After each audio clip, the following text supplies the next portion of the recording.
Accident பட்ட tipper Kandasamy கோயில்கிட்ட போயிட்டுருக்கு. வைத்தியசாலையிலேருந்து கடைசியாக கிடைக்கப்பட்ட தகவல். பின்னர் 5 மணி மட்டும் டிராஃபிக் தான்.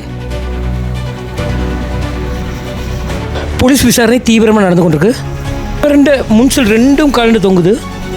அடிப்பட்ட டிப்பர் பின்பலத்தால் இழுத்து கொண்டு வரப்படுது. அடிப்பட்ட பஸ்ஸை கொண்டு போகிறதுக்கு தயாராகிறாங்க. டிப்பரில் இருக்க மண்ணெல்லாம் இந்த டிப்பருக்கு ஏற்றப்பட்டது. சிடி பஸ்ஸுன்ற ஸ்டேரிங் வந்து சரி செய்து கொண்டிருக்காங்க.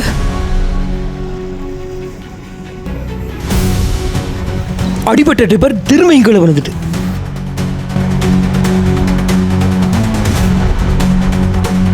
வணக்கம் உறவுகளே, இன்றைக்கு நாங்கள் என்ன பார்க்க போகிறோம்னு சொன்னால், நேற்றைய தினம் 28ஆம் தேதி 1ஆம் மாதம் 2026 கிளிநொச்சி கரடிப்போக்கு சந்திக்கு பக்கத்தில் நடந்த ஆக்சிடென்ட் தொடர்பாக ஒரு காணொலியை போட்டிருந்தோம். நிறைய பேர் கேட்டிருந்தீங்க, அதுக்கு பிறகு என்ன நடந்தது, பயணிகளுக்கு என்ன நடந்தது, இந்த சம்பவம் என்ன நடந்ததுன்னு சொல்லி கேட்டிருந்தீங்க. ஸோ அது தொடர்பான ஒரு பதிவை தான் இன்றைக்கி பார்க்க போகிறோம்.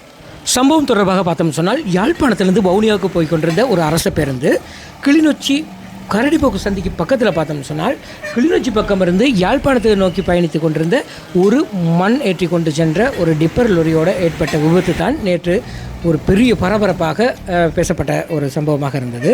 இந்த விபத்து ஏற்படுவதற்கு டிப்பர் சாரதியை காரணம் காட்டினாலும் அது தொடர்பான விசாரணை தற்போது நடந்து கொண்டிருக்குது.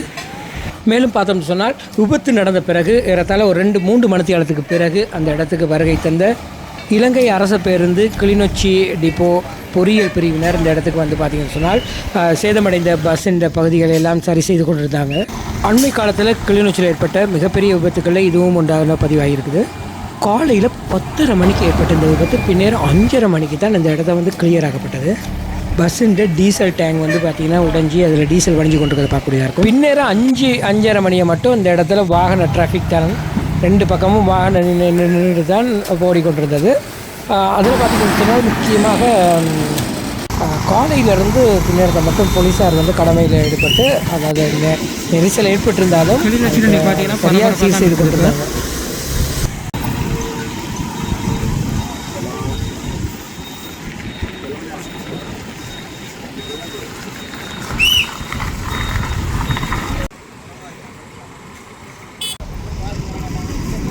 இதில் பார்த்தீங்கன்னு சொன்னால், அடிப்பட்ட வாகனத்தில் இந்த மண்ணெல்லாம் இந்த பக்கத்தில் இருக்கிற லோரிக்கு ஏற்றிட்டாங்க.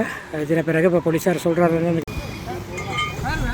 Engineering service SLTB north Kilinochchi depot இங்கே வந்துட்டால் வேலையெல்லாம் செஞ்சு கொடுத்துருக்காங்க.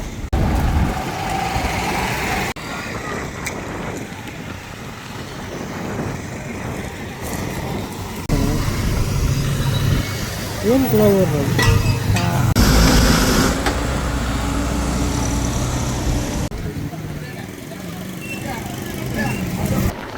இப்போ பார்த்தீங்கன்னா, நாங்கள் ஒரு 2 மணித்தியாலத்துக்கு பிறகு இப்போ திரும்பி ஒரு இந்த இடத்துக்கு வந்து பார்த்தோம்னு சொன்னால், அதே நிலைமையில் தான் காணப்படுது.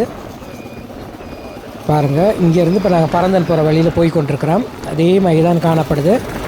பாருங்கள், அடிப்பட்ட லோரி சரியாக நடுக்கோட்டுக்கு பக்கத்தில் தான் நிற்கிது.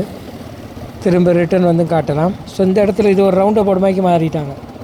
இங்கேருந்து போகிற வெஹிக்கிள் வந்து இங்காலையும் பாரத அங்காலையும் இப்படி விட்டுருந்தாங்க. பஸ்ஸு ஓடிக்கொண்டு போகும் வகையில் பஸ்ஸை வந்து சரி செய்துட்டாங்கன்னு நினைக்கிறேன்.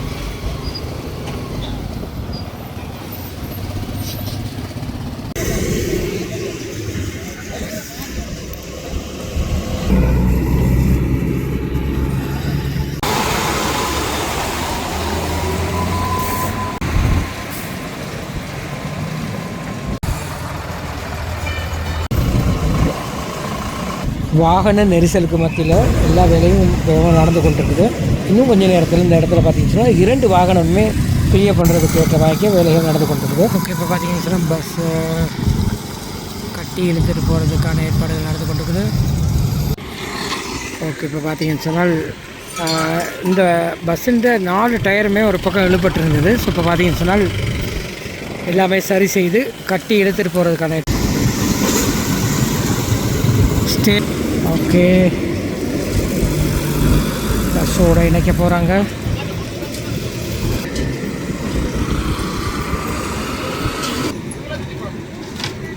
பாருங்க, டிப்பர் வாகனம் பார்த்தீங்கன்னு சொன்னால் JCB வச்சு எடுத்துகிட்டு போகிறதுக்கு ரெடி ஆகி கொண்டிருக்குது. தூக்கி எடுக்க போகிறாங்கன்னு நினைக்கிறேன். சரி, பார்ப்போம்.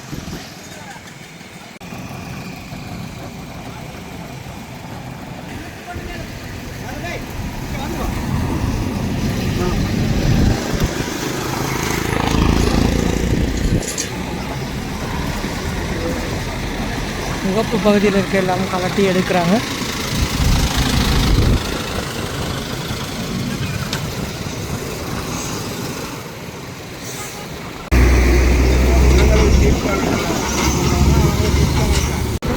சம்பவம் நடந்து கொண்டிருக்கும் போது ஒரு சாமியும் போகிறார்.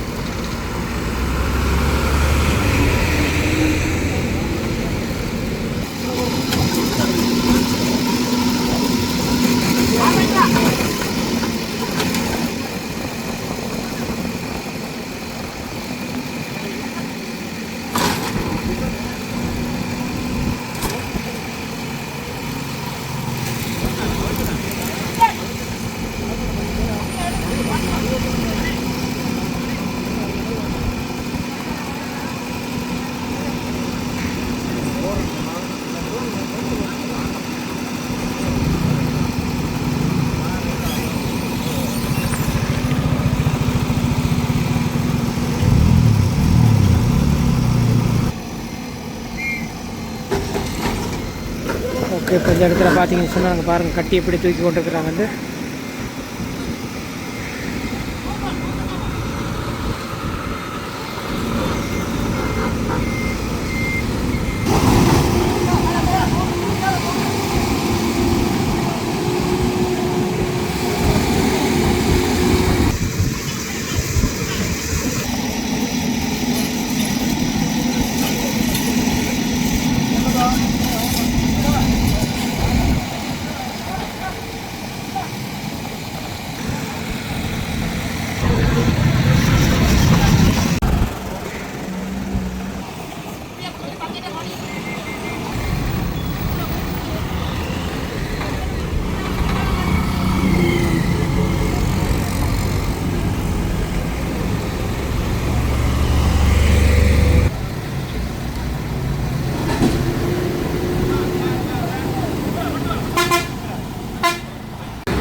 கட்டும் பிஸி தான் இன்றைக்கி.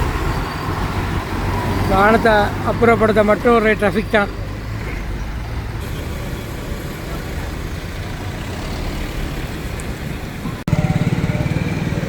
இப்போ பார்த்தீங்கன்னா அடிப்பட்ட வாகன லொரி ஏற்றி கொண்டு போய் கொண்டிருக்காங்க. A9 போலீஸு கொண்டு போய் கொண்டிருக்காங்க.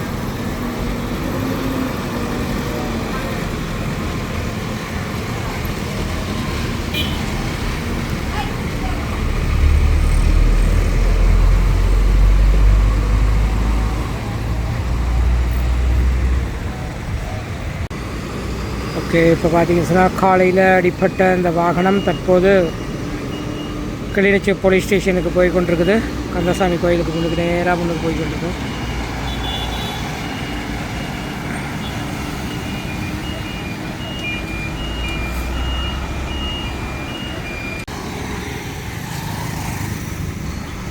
Kilinochchi police station.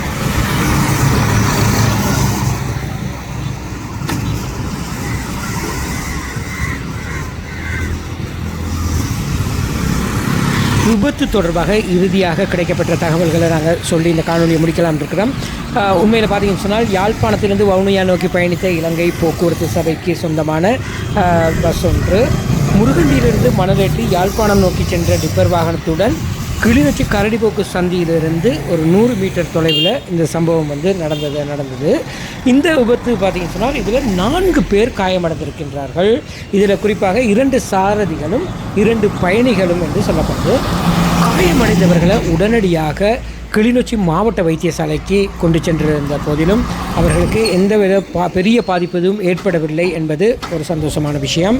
இறுதியாக கிடைக்கப்பட்ட தகவலின்படி டிப்பர் வாகன சாரதிக்கு நித்திரை கலக்கம் காரணமாகத்தான் இந்த விபத்து நேர்ந்ததாக ஆரம்பகட்ட விசாரணைகளில் இருந்து தெரிய வந்திருக்குது. கிளிநொச்சி நகரை கடந்து பரந்தன் நோக்கி பயணித்து கொண்டிருக்கும் போது நித்திரை கலக்கம் காரணமாக எதிரே வந்த அரச பேருந்துடன் மோதி இருக்குது. இந்த நேரத்தில் வாகனம் வித்தியாசமான முறையில் வருவதை அவதானித்த அரச பேருந்து சாரதி உடனே பஸ்ஸை இயன்றவரை ஓரமாக கொண்டு போனதுனால இந்த விபத்து பெரிய அளவில் நடக்க வேண்டிய இந்த விபத்து தவிர்க்கப்பட்டது என்று சொல்லப்படுது. காலையில் 11 மணிக்கு இடம்பெற்ற இந்த விபத்து பின்னேற 5:30 மணிக்கு தான் அந்த இடத்துல விபத்துக்குள்ளான 2 வாகனங்களும், அதாவது அரச பேருந்து மற்றும் டிப்பர் வாகனம் இரண்டுமே அந்த இடத்துலேருந்து அப்புறப்படுத்தப்பட்டது. அதுக்கு இடையில் பார்த்தோம்னா அதிகளவு வாகன நெரிசல் காணப்பட்டதை நாங்கள் வீடியோவில் காண்பித்திருந்தோம். இந்த விபத்தில் எந்த ஒரு உயிர் சேதமும் ஏற்படவில்லை என்பது உண்மையிலே ஒரு சந்தோஷமான விஷயம்னு சொல்லலாம். வீடியோவில் அல்லது படங்களில் பார்க்கும்போது விபத்து நடந்ததை பார்த்த உடனே எத்தனை பேர் செத்தாங்க அப்படின்னு தான் நிறைய பேர் கேட்டிருந்தாங்க. ஆனால் இப்போ பெரிய அளவில் அடிபட்டிருக்குது 2 வாகனமும். ஆனால் உயிர் சேதம் எதுவும் ஏற்படலை. கிளிநொச்சி மாவட்ட வைத்தியசாலைக்கு சென்று அங்கே இது தொடர்பான நாங்கள் சில விஷயங்களை கேட்டபோது பஸ் ஆக்சிடென்ட்லேருந்து வந்த யாருக்கும் இந்த பெரிய ஒரு பிரச்சனை ஏற்படலை அப்படின்னு தான் சொல்லப்பட்டது. சாரதிகள் இருவருக்குமே காலில் பலத்த காயம் ஏற்பட்டதாக சொல்லப்படுது. ஓகே மக்களே, நேற்றைய தினம் நடந்த விபத்து தொடர்பாக நீங்கள் கேட்டதன்படி நடந்த விடயங்களை தொகுத்து நாங்கள் காணொலியாக தந்திருந்தோம். வெகு தொலைவில் இருந்து இந்த காணொலியை பார்த்தவர்கள் இந்த விபத்தின் பின்னணி என்ன அல்லது இதில் ஏதாவது நடந்ததா என்ற ஒரு குழப்பம் இருந்திருக்கலாம். ஸோ அவர்களுக்காக இந்த காணொலியை தொகுத்து வழங்கியிருந்தோம். வீடியோ பிடிச்சிருந்தால் லைக் பண்ணுங்கள், கமெண்ட் பண்ணுங்கள், ஷேர் பண்ணுங்கள், மறக்காமல் சப்ஸ்கிரைப் பண்ணி சப்போர்ட் பண்ணுங்கள். இது போன்று மற்றும் ஒரு காணொலியில் சந்திக்கும் வரை நன்றி, வணக்கம்.